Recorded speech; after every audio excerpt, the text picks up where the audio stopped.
Bismillahirrahmanirrahim. Assalamualaikum warahmatullahi wabarakatuh. Saya Salma Mini Nabila, Fakultas Tarbiyah dan Keguruan Universitas Islam Bandung, Prodi Pendidikan Agama Islam.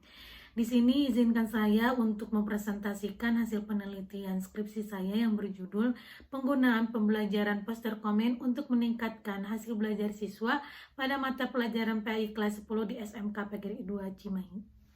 Latar belakang masalah yang pertama yaitu metode merupakan cara yang digunakan untuk mencapai tujuan yang telah ditetapkan.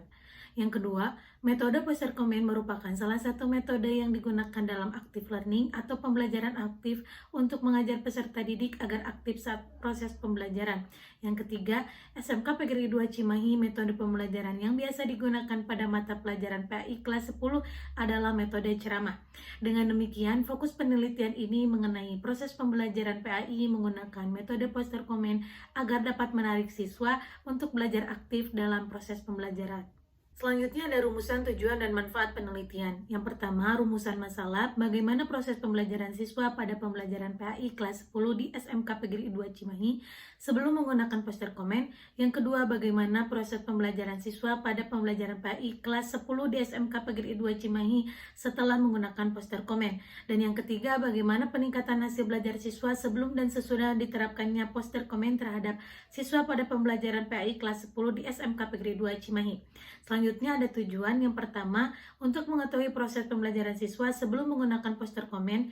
Yang kedua, untuk mengetahui proses pembelajaran siswa tersesuai menggunakan poster komen. Dan yang ketiga, untuk mengetahui peningkatan pembelajaran PAI menggunakan poster komen. Manfaat teoritisnya yang pertama, penelitian ini diharapkan dapat memberikan kontribusi peneliti di bidang pendidikan agama Islam melalui metode poster komen, serta dapat menjadi bahan referensi untuk dikaji dalam penelitian selanjutnya yang berkaitan dengan pendidikan agama Islam yang disesuaikan dengan fokus penelitian.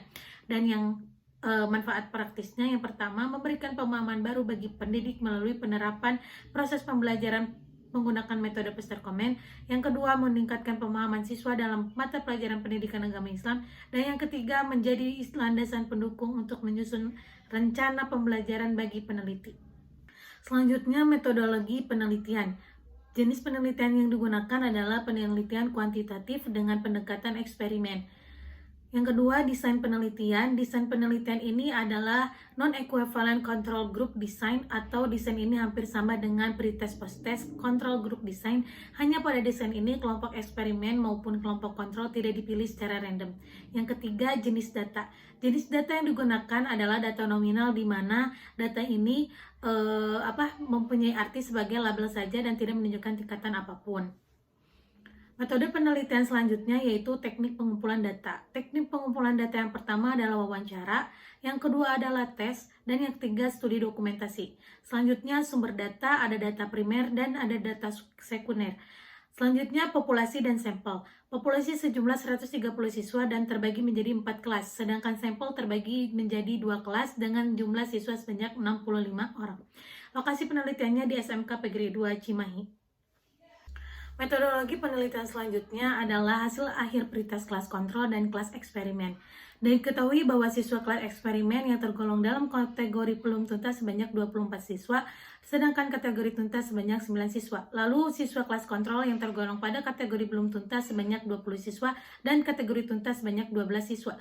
Hasil akhir post-test kelas kontrol dan eksperimen diketahui bahwa siswa kelas eksperimen yang tergolong dalam kategori tuntas sebanyak 26 siswa, sedangkan kategori belum tuntas sebanyak 7 siswa. Lalu siswa kelas kontrol yang tergolong pada kategori tuntas sebanyak 9 siswa dan kategori belum tuntas sebanyak 23 siswa.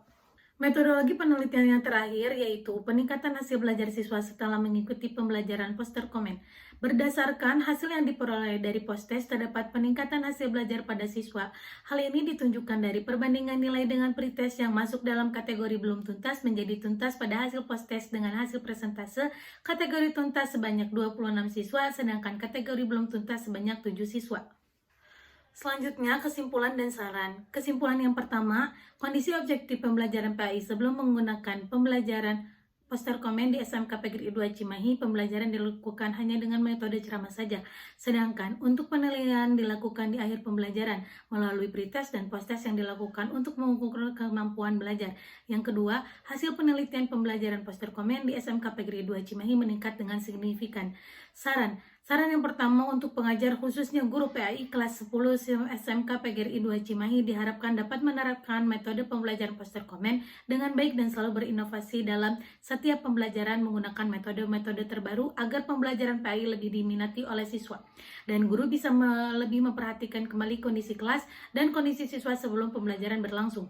Yang kedua, bagi peneliti selanjutnya diharapkan untuk bisa mengembangkan cara penyampaian saat pembelajaran berlangsung dengan mengkolaborasikan metode-metode pembelajaran yang telah ada dan diharapkan lebih bisa ditingkatkan lagi.